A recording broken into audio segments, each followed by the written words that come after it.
Hi, everyone, and welcome to episode 92 of the Tick Bootcamp podcast. The title of today's interview is If I Knew Then, an interview with Corene Summers. My name is Richard Johannesson. And I'm Matt Sabatello.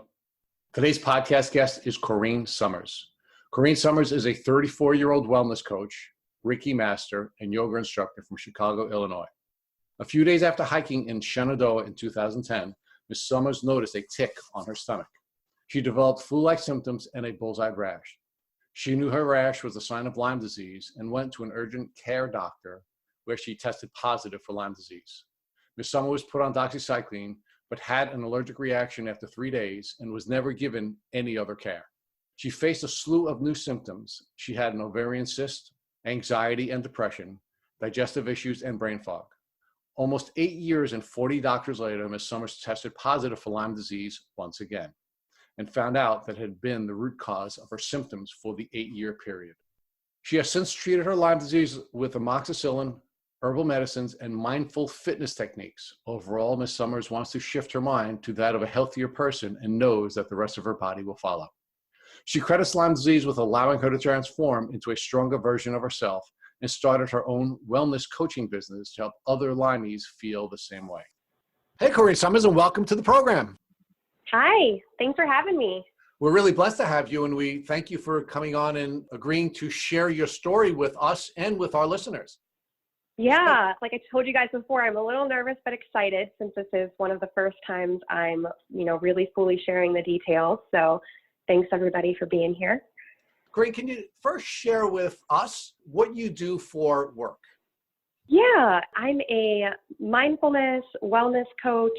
I specialize in meditation as well as Reiki, and it's actually something that developed as a result of my Lyme journey. So I'm excited to share more about that as well. And where do you currently live? I'm in Chicago, Illinois. So, Corene, can you now walk back to your childhood and where you grew up? Yes, I grew up in Maryland, Maryland and Pennsylvania. So I was born in Southern Maryland, Chesapeake area. Ticks were a really common part of my childhood growing up as well. We used to play in the woods a lot, and that was the first thing we did when we came inside was to check for ticks. It wasn't too different in Pennsylvania either, Western Pennsylvania, so a little bit outside of Pittsburgh. Do you recall having been bitten by ticks during your childhood?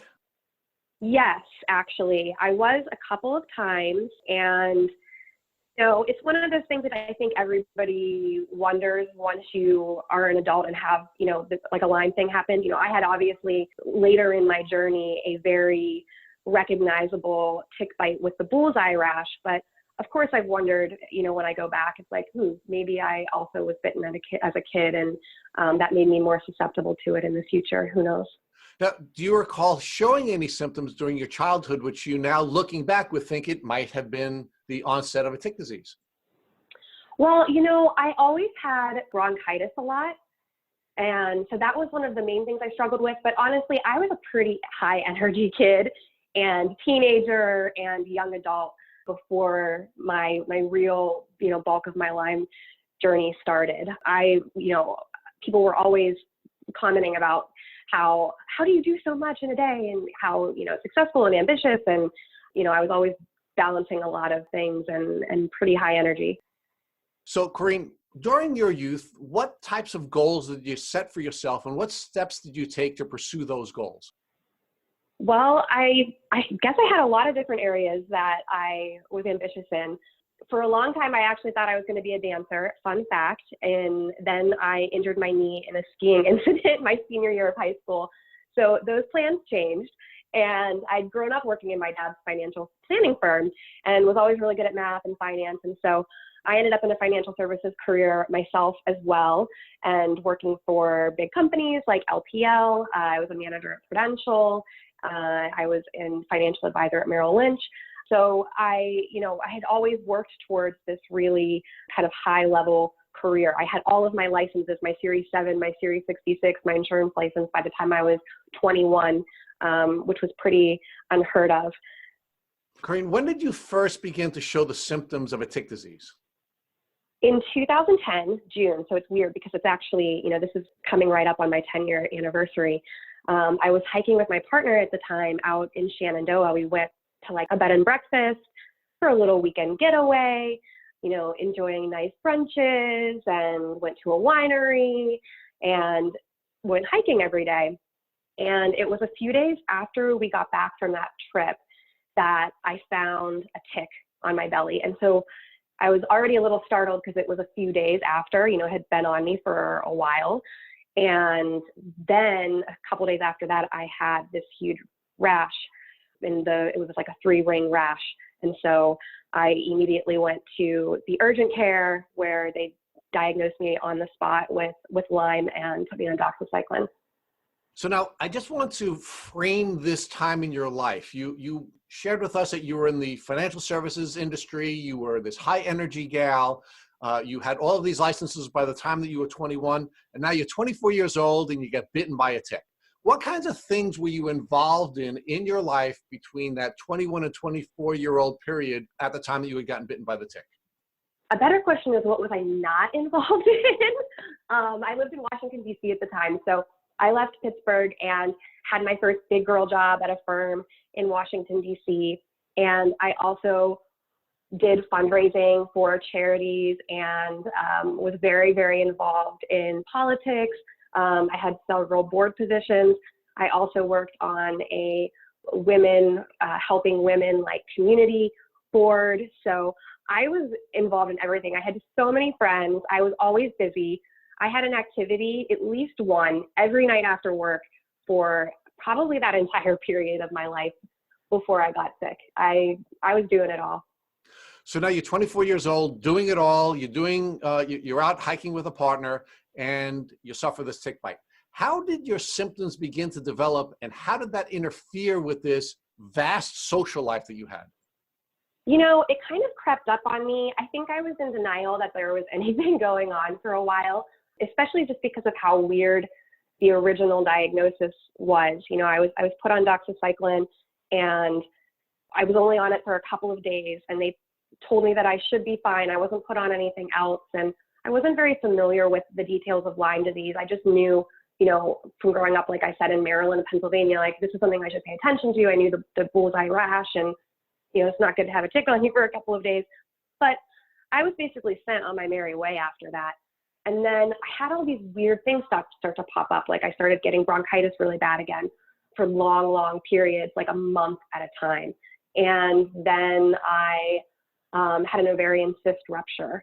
And I started to develop a lot of digestive issues that I didn't have before out of nowhere. And I was really healthy too. So I ran a lot. Like it would not be weird for me to have a 10-mile run on a weekend. And I was also really active at the gym. I did yoga. I was a vegetarian at the time, and I ate pretty healthy. So it was weird that I kept getting sick in all of these different areas to me. So Corene, you had this tick biting you for at least several days and only were given 2 to 3 days of doxycycline before you had an allergic reaction and got no further treatment. Correct. Felt like my whole body I had hives and was on fire. And then at that point, your doctor said, you don't need to take it anymore and you're going to be fine and you won't be sick anymore. Is that what happened with your doctor? Yeah, and to be honest, it was a little hazy. I mean, I'm 24, like I explained to you, I'm like the picture of health for the most part, and I didn't even have a primary care doctor at the time. I had never really even used my insurance. So I went to the urgent care, and I don't even remember like which urgent care I went to. They weren't making a big deal of it. It didn't seem like it was something that was a serious concern. And you got sick pretty quickly after this, again, after the 3-day treatment. Did you ever think back maybe this was associated with your tick bite and the short course of doxycycline you were given? Honestly, no. It's weird to me now that I didn't think of it before, that it took until 2018 to put all the pieces of the puzzle together. And that was 8 years later, right? Correct. Yeah, 8 years, full 8 years. So Corene, as your symptoms are beginning to develop, how is it impacting first your professional life? Is it having an impact on your capacity to perform at work at a high level? Yeah, I would say especially starting around, a couple years after this. It was 2012 that things continued to get worse and worse and worse. And I ended up, going to the doctors to seek more and more answers. It was past the point that I could ignore it anymore, and it was starting to impact my job, my energy, my emotions, being sick day after day after day, I was dealing with a lot of digestive issues. And so it was really starting to wear me down. And at that point, I really lost a lot of energy for work. I was still succeeding and I prioritized it probably at the expense of my own health during that time. I think when you're dealing with these issues that are a mystery, it's really easy to think, oh, I just need to suck it up. Everybody, other people feel this way. And I just need to keep going. And I actually think at the level that I kept going hurt me and prevented me from healing. So, Corene, let's talk about the challenges that you were having in the healing journey. Were you able to socialize at this very high level where you are now going out every single night during this 21 to 24-year-old window? Did that begin to slow down? Yes, definitely. The time in Seattle, things really started to shift. And I struggled a lot with loneliness as I kind of withdrew from my social experiences. And it was because I quickly became very limited in what I could do. I didn't have energy a lot, and I only had energy to do my job. And I felt, really tied to being successful there. And it was important to me. And so I put so much energy into my career and my relationship at the time.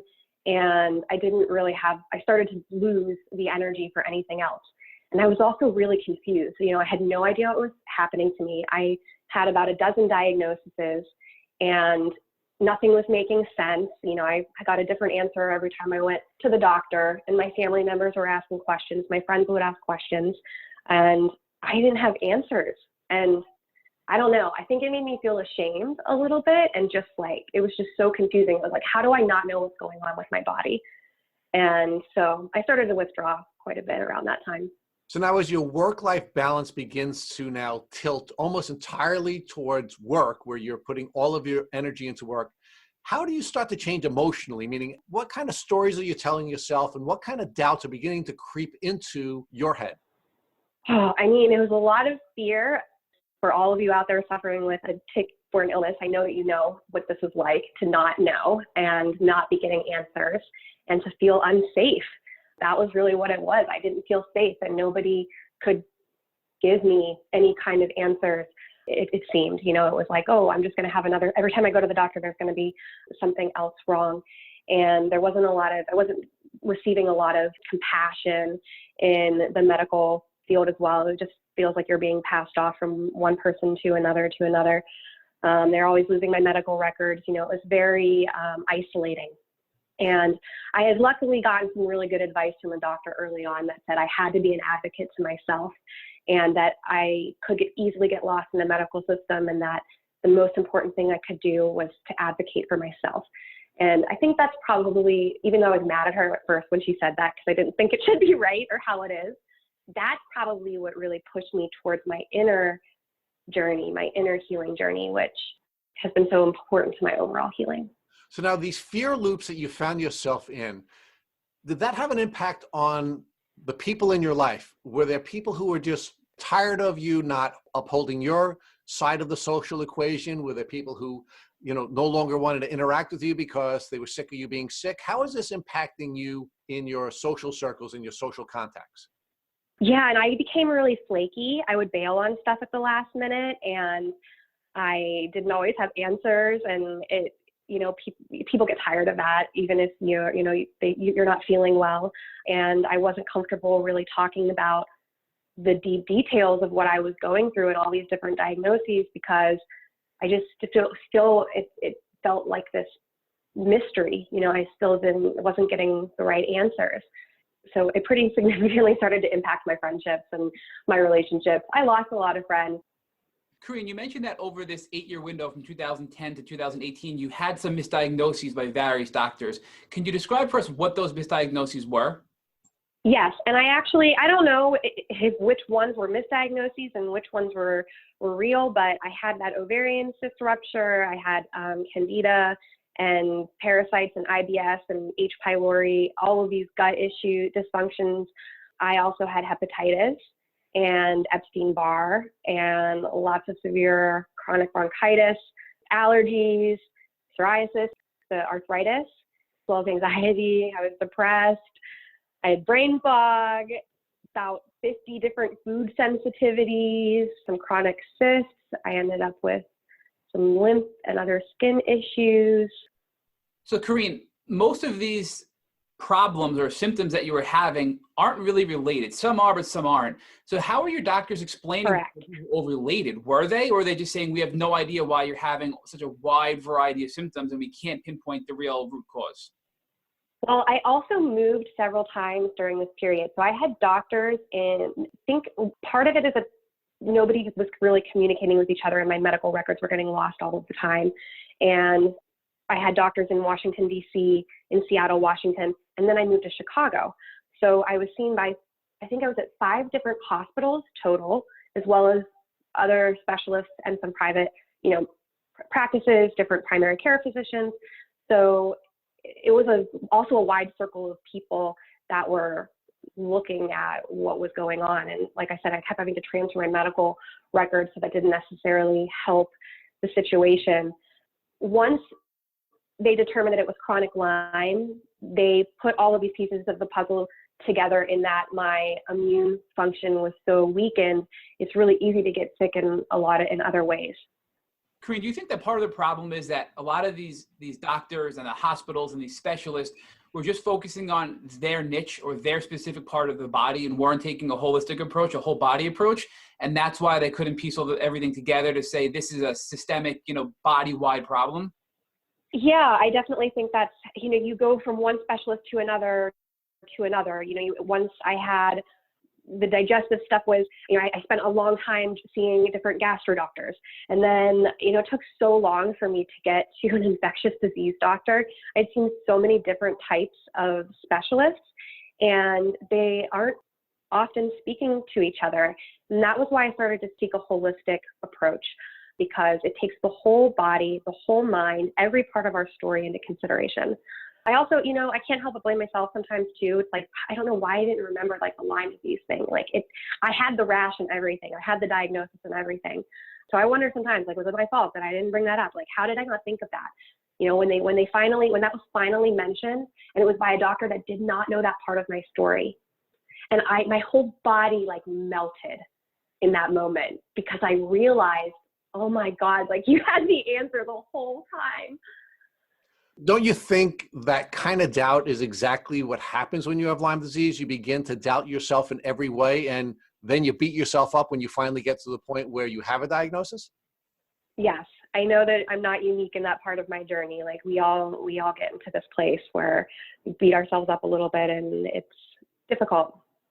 When you're going through this journey with going from doctor to doctor and hospital to hospital, how much of your care is being paid for with insurance, and how much out-of-pocket expense did you have to incur? I was really, really lucky, to be honest. I had incredible insurance working in finance during this time, and I was really lucky to have a lot of it taken care of. I definitely spent my entire deductible every year. I have every year. Even last year, I ended up in the emergency room at the beginning of the year, and that paid my whole deductible by January 15th. So I had a few $1,000s every year for my deductible, but a lot of my medications were covered. The hepatitis situation I know is especially unique in my case and not really related, except that most people at my age fight it off. I have a lot of tattoos, and that's what the doctors pinned that back to. But because my immune function was so weak at the time, they're saying you can't fight anything off. And that was about $500,000 worth of medication to be treated for that. And I had to take some time off work a couple of different times through my journey, but then especially. And I only paid, a few $100s. I look back at that and I cry sometimes. I'm like, oh my God, I can't believe I was taken care of in that way. So I've been really lucky. I know many are not. Where I spend my money is on my holistic care. But Corene, do you think that perhaps there may have been a downside to having the level of insurance coverage that you had? And this is a unique question for us here at Tick Boot Camp, because with almost everyone else that we've interviewed in the past, they haven't had adequate insurance coverage to provide for the care that they needed. I'm just wondering, and I'd like to explore this with you. Do you think maybe you stayed in the traditional system longer because you had such good coverage, and that maybe if you didn't have that coverage, you would have gone to the alternatives that ultimately allowed you to be successful on this journey? Yes, that's probably true. And I know I did end up staying in finance way longer than I wanted to. 2012, when I moved to Seattle, I started a job in finance there, but I also started my first yoga and meditation teacher training, which is something that I had started to really, want to shift into at that point. And because of my health scares, I was really afraid to leave that job. It took me a lot longer to make the jump to the wellness coaching side of my journey than I think it would have if I hadn't had that safety net. So now, Corene, 8 years into this journey, how did Lyme come back into the equation? Was it you or a doctor that finally thought maybe this is all just chronic Lyme? So this is the interesting thing.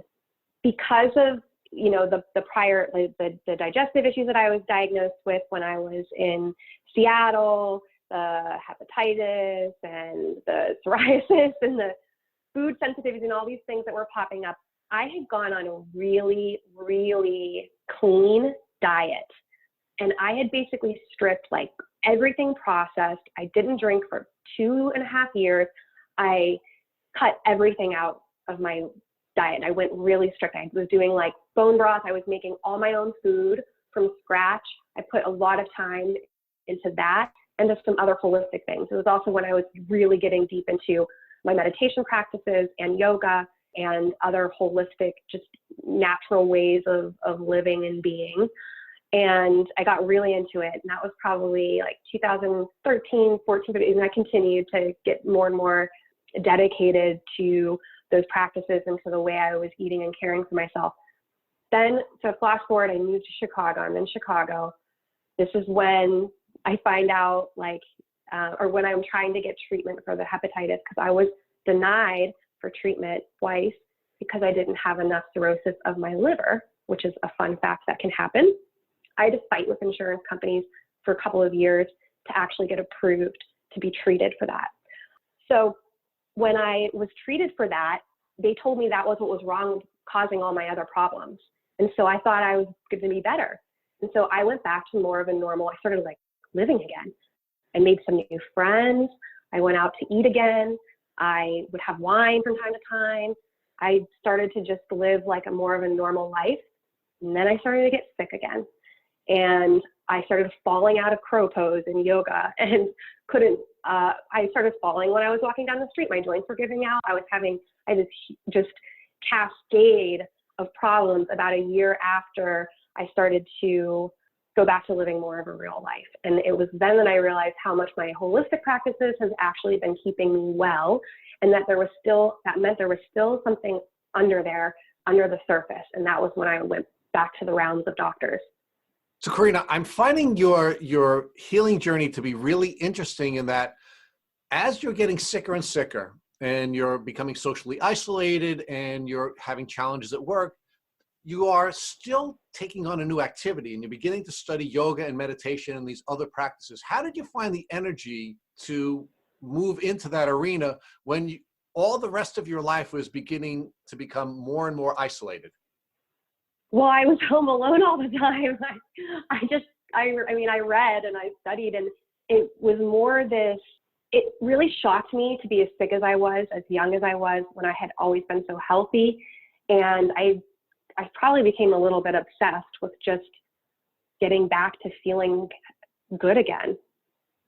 And why did you think your answers would be found in that area of study?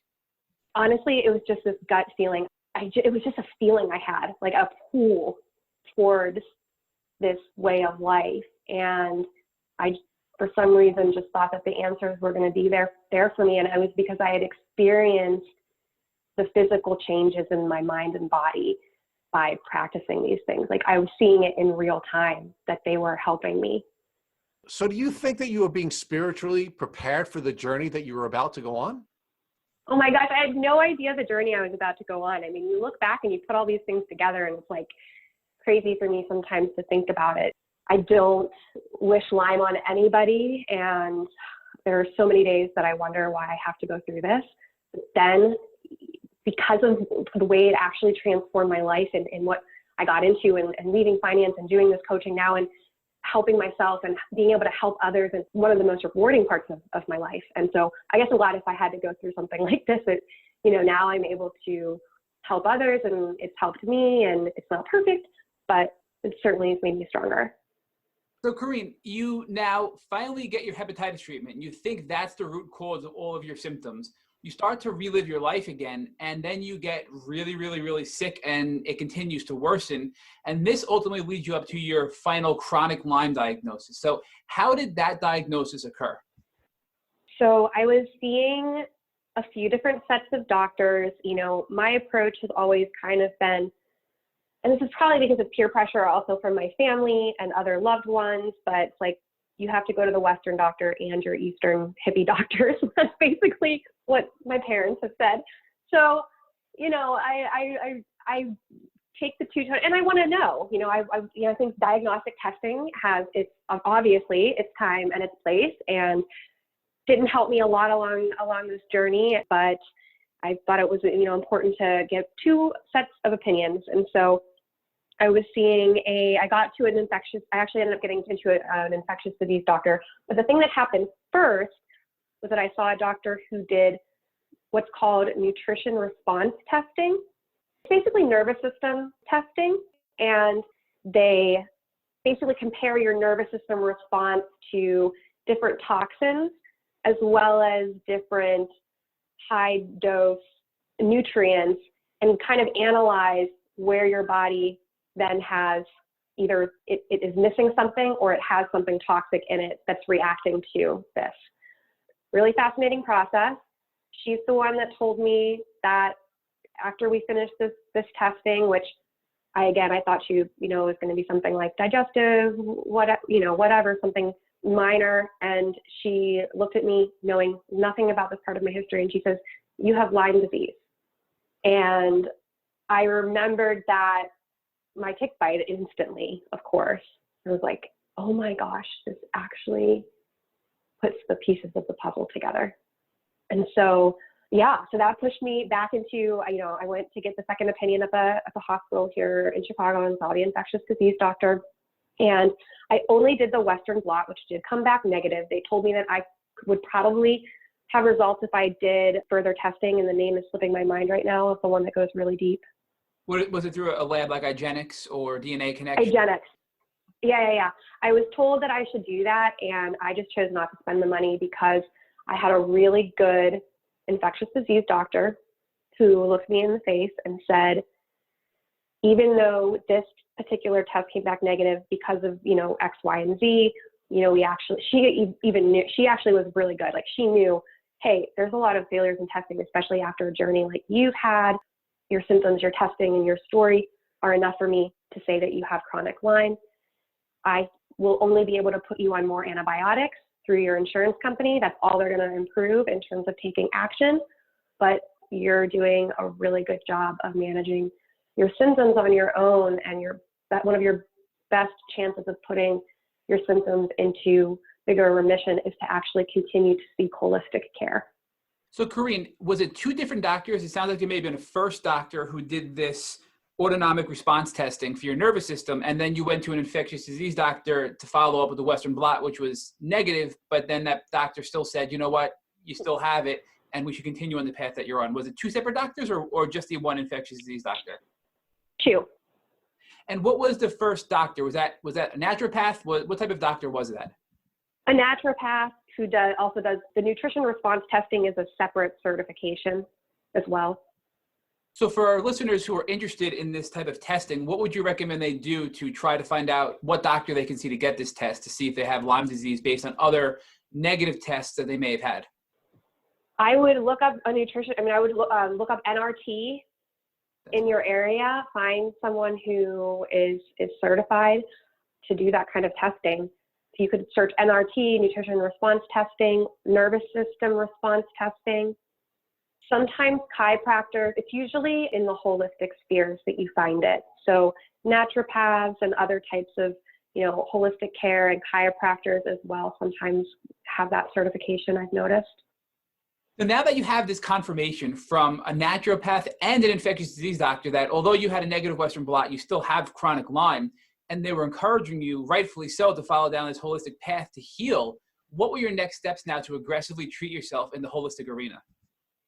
Well, the first thing I did was go back to I did a lot of research and met with several different holistic doctors on different diet things, but I cut out alcohol again, as well as all processed foods, sugar, dairy, and gluten. So I went completely dairy-free and gluten-free, sugar, like all of it. So that was one of the first things. And then I started this huge, I started a detox program, and gosh, I really did so many things at that point. I just kind of went all in. It had been exactly 8 years. Once I felt like I had that last piece of the puzzle, it's like, okay, I know what I have to do now. They're telling me I'm going to have these symptoms forever, and I wasn't willing to accept that.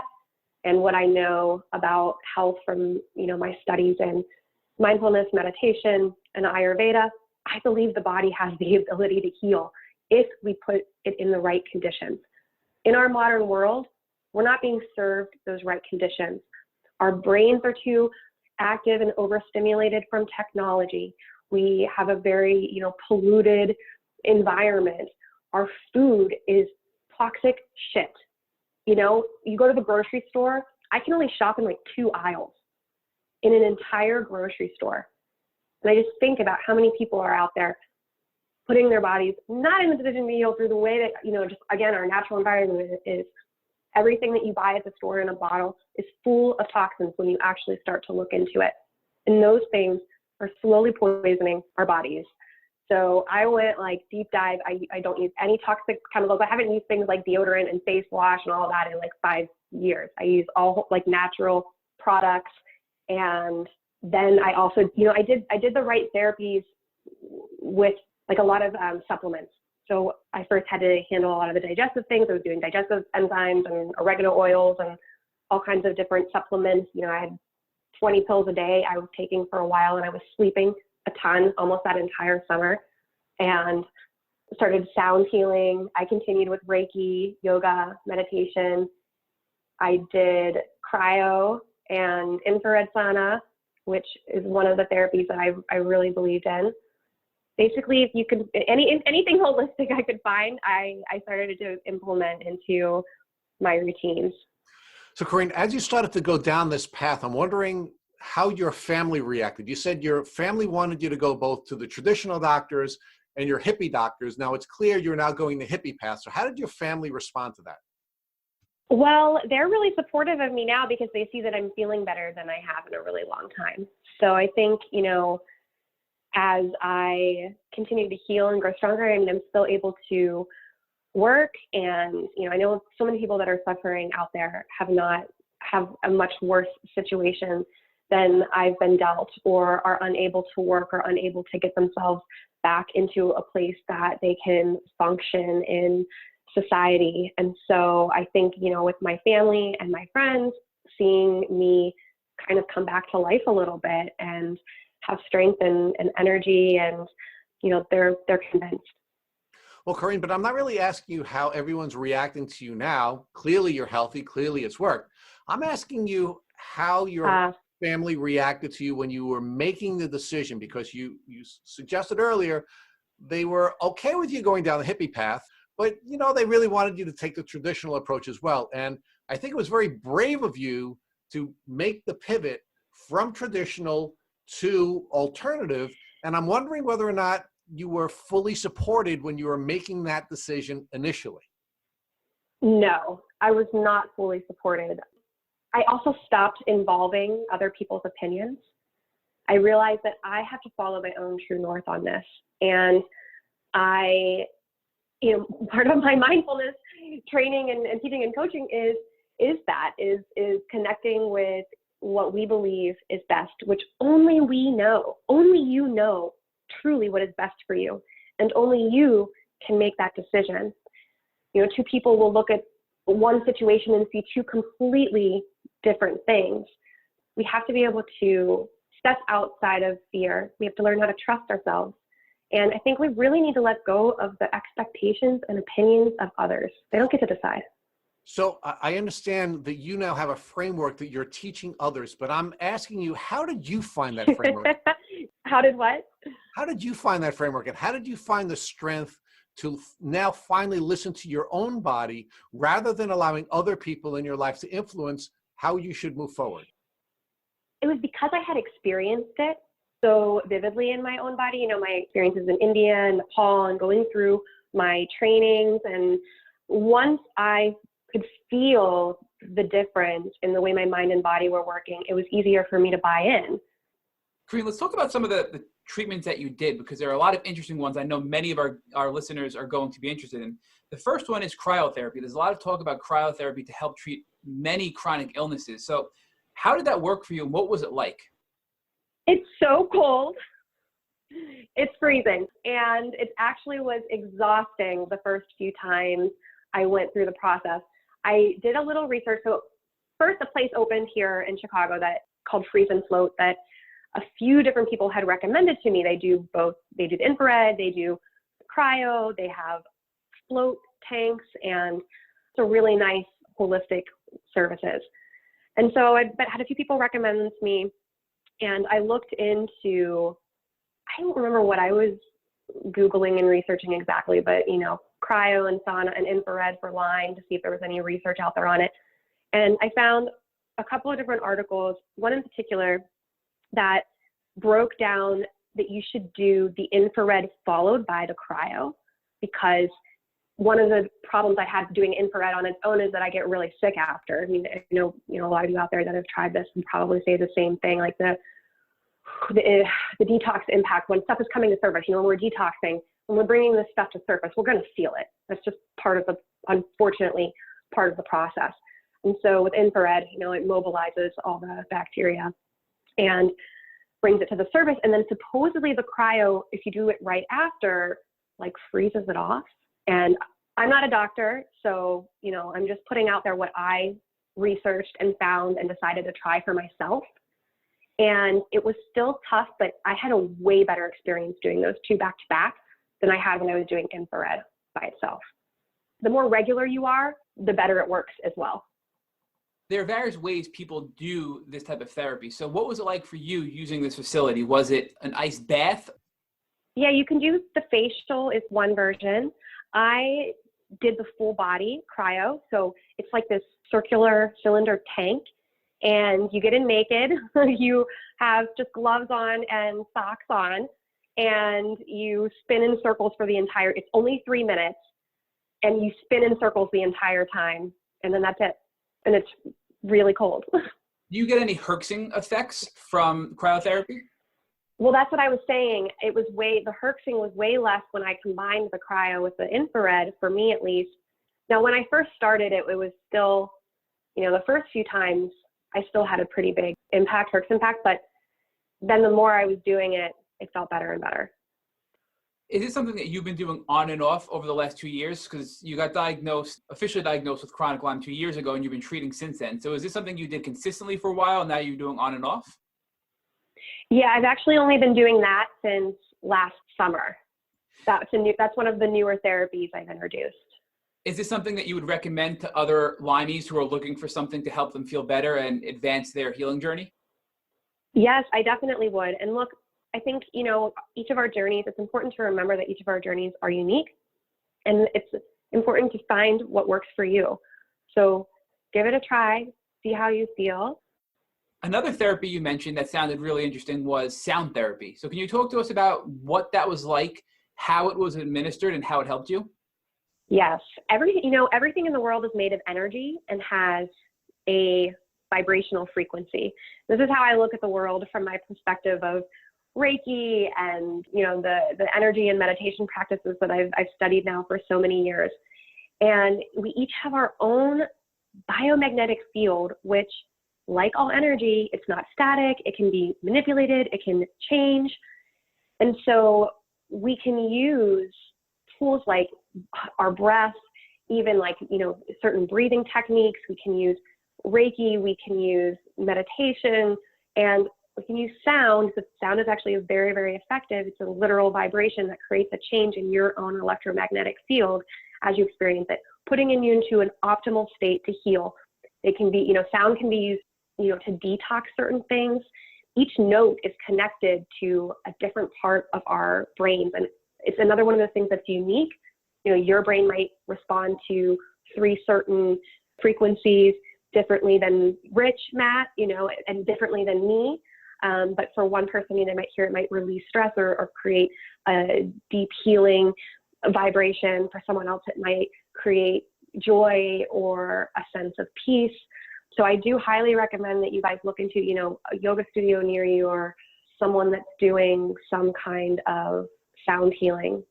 And at the very least, you're going to feel really relaxed and like super calm after. We've actually had other guests who have used sound therapy, and I've said the same thing, that it induces this very relaxed sense of being. And for our listeners who want to learn more about this, where do you actually go to get this sound therapy? Well, you can go, a lot of times yoga studios will have someone that plays sound bowls and like they'll do occasional events. I have my own sound instruments now. So you can also buy like a Tibetan sound bowl for a pretty decent price, especially what most people are spending on their treatment. Anyway, it's like you can get your own sound instrument for, between $50 and $150. So you could get one of those Tibetan sound bowls. I also have these tuning forks, the solfeggio frequencies. So it's 9 different tuning forks, and you hit it with like a little gong, and you hold it up to either of your ears, and it creates, a certain vibration. Each one of the 9 forks connects to a different part of your brain or body, or has a different purpose. So I've been having fun playing around with those as well. I just got those about 6 months ago. Corene, the sound therapy, is it enhancing the immune system, or is it actually going after the bacteria and killing the bacteria with these frequencies? With all of these holistic practices, I think we need to think of it as supporting our immune system to rid itself of the bacteria, or to at least put the symptoms in remission. Our brains, our bodies are incredibly powerful, and if we, it's mostly about supporting the immune system and giving the body the conditions that it needs to do the other healing work. It already knows how to heal. I do believe that. I do believe that it knows how to heal. Our bodies know how to heal. They know how to rid ourselves of harmful toxins, but we're often not in the right condition to support that. And so the best thing that we can do when we're dealing with these chronic issues that have a lot of mystery and not a lot of tangible, advice, it's like, I'm sure the supplements that I've taken, are different from what most everybody else, we can't always compare those things. What we can all do is work to put our bodies in the best condition possible to heal. And that's by these activities that, 1, reduce stress, because that's really important. If we're going around in this fear-based stress, we're in fight or flight all the time. We're not in the condition to heal. Our nervous systems are out of whack. So this is calming the nervous system, reducing stress, and then also supporting strengthening the immune system, strengthening brain function, and strengthening gut function. Those are things we can all work on. Corene, on the note of reducing stress, because many Lymies are stressed. It's a constant emotional roller coaster. And in your pre-interview questionnaire, you mentioned that you have done things like herbs and adaptogenic herbs. So can you talk to our listeners about what these adaptogenic herbs are and how they have helped you specifically? Yes. So I actually use a complex mix. Actually, there's 4 of them from one of my favorite brands called Coco Glow. And I'm happy we can maybe send some follow-up information out about them if you guys are interested, because taking that daily supplement has absolutely changed my life. They're like women-owned business out in Portland, and one of them, they're Chinese herbalists, and one is an acupuncturist, and they developed these 4 different mixes for different purposes, and you can use them. They're really easy to use. This is what I like the most, and I recommend them to my clients all the time as well, because one, you could put in like tea or coffee, one you can add to, and it's like cocoa-y and cinnamony, one you can put in your smoothie, One is like a bone broth, but they're all vegan. And I don't know, the list is, they have like 30 different Chinese herbs and adaptogens in each one. But overall, they do all those things I was just talking about. Detox, gut and digestion, brain power, also reducing stress. There's something I would highly look into. CBD, I use a physician-designed CBD as well, called Synergy Bio Naturals. And if people are interested in either of these, I have discount codes as well, and you guys can get a discount on their products. But they've been really helpful. And the CBD includes other adaptogens in it too. One of them is with ashwagandha, and one of them, I think, rhodiola. So Corene, we're going to put a link to your Instagram profile as well as all of your links that you have, so our listeners can go and find you and contact you about all this great information that you provided. And one last thing I want to ask you about your treatment is you mentioned that you use a lot of Ayurvedic techniques. So can you describe for listeners what that is and also how to properly pronounce it? Yes, Ayurveda. So Ayurveda is commonly known as India's holistic medical system. But it takes into mind, it kind of categorizes people into these 3 mind-body types, and then analyzes how to it's all about bringing your body back into balance. So it's going back to those same things I was talking about. They use a word called ojas, and it's about strengthening your vitality and your immune system and getting to the root of disease. So looking at, where the original root of disease was and supporting the body from that root cause. They say it always starts in the gut, actually. That's where kind of the root usually is, when our gut function creates the environment that, everything else can start to go, metabolic function and immune and everything else. I just did a Panchakarma, it's their 23-day detox program. And I would highly recommend that folks look into that, because it's a really deep detox that can give you kind of a great starting off point to then implement some of these other holistic practices. So can you talk more about what Reiki, am I saying that correctly, what Reiki is and how it has helped you? Yeah, so Reiki is another energy technique. I'm a Reiki master myself, so this is something that I practice on myself and also use with others. But similar to music and sound therapy, what we're doing is we're shifting the vibration or the frequency of the electromagnetic field.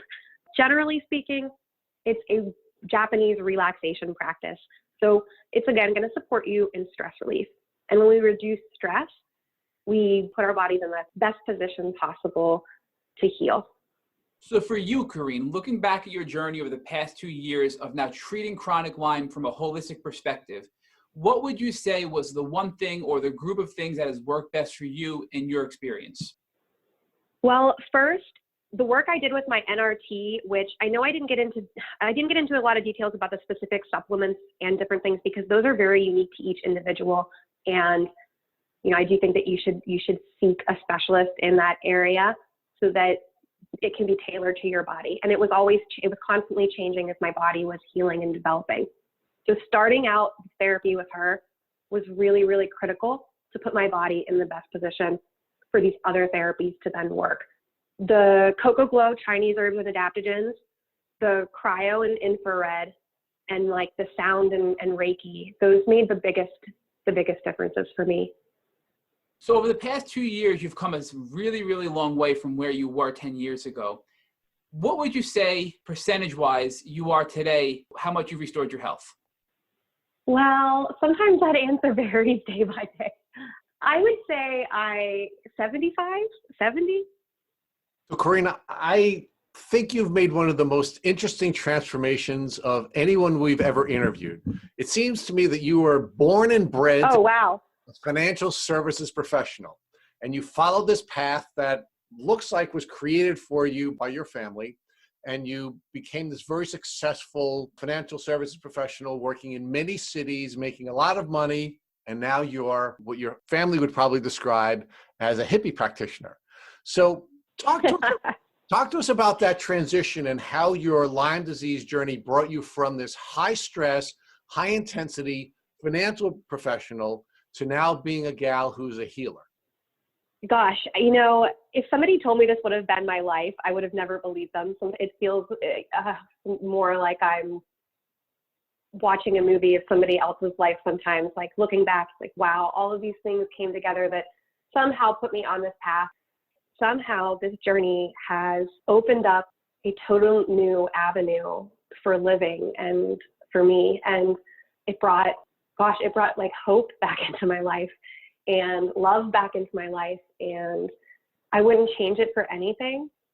I'm so glad that if I had to go through all of this, that at least now I'm able to continue to grow stronger and to support others. I think that's the biggest thing. And that's where I feel the most blessed in my life as a whole. I wake up every day feeling grateful that I get to do something to serve others and maybe put their path on, into a little bit of a brighter spot, or offer them something from, my journey and my story that can help them too. Because that was really why I became so obsessed about this stuff. It was like, I want to share this. I know there are so many other people that are struggling and suffering and not getting the answers that they need. And we have so much power within ourselves and within our minds and bodies. And we do have, even when it feels like, I know that for everybody out there that's struggling with Lyme, you feel out of control. Your life feels like it's out of control and like there's nothing you can do sometimes. And, I guess it was almost selfish. Like, no, we do have control. Take our power back. There are things that we can do. And I felt really empowered in that when I started to see changes and shifts in my mind and body. And I still have really hard days, but I feel like I have the tools I need to get myself back into harmony and back into balance and back on track. And that's what feels good. So if I can offer, any last words of advice, guys, just keep on your journey and don't give up on yourself. And you've got to trust that you are going to make the right decisions for you. So, Corene, you've developed frameworks professionally that allowed you to get your body and your life back in harmony and back in balance. If folks wanted to reach out to you and work with you, how would they find you, and what types of services could you offer to our listeners? That's a great question. Thank you. I would be honored to support and help anybody, listening to this that I possibly could. If you're interested and you want to learn more, you can schedule a free intro session with me on my website, which is artisanpharmacy.com. And that's spelled artisan, ARTISAN. And pharmacy is spelled like a farm, SARMACY. So kind of recognizing like we have all of these things within us and in our environment that we can use to heal. And so I do one-on-one wellness coaching to support others who want to learn these same practices. I like to do a 12-week program where I teach you as much as I possibly can of how to apply these things to your own life. Because again, we're all really unique and the same thing doesn't work for everybody. So it's all about tailoring it to fit your life, your schedule. And I'm happy to offer a 50% discount to our Tick Boot Camp listeners. So if anybody, like I said, just go on my website, schedule that meeting with me. You can check me out on Instagram under the same name. Thank you for listening to the Tick Boot Camp interview with Corene Summers. To our listeners, we have a call to action. First, if you'd like to learn more about Corene Summers, please visit our Instagram page at Artisan Pharmacy. Second, if you enjoyed this episode of the Tick Boot Camp podcast, please share it with your friends by using the social media buttons you see at the bottom of this post. Third, we here at Tick Boot Camp have created a Tick Bite Blueprint that has been inspired by the information that has been shared with us by past podcast guests. We urge you to visit our website at www.tickbootcamp.com to view the blueprint. We would appreciate it if you would contact us with any suggestions you have for improvements.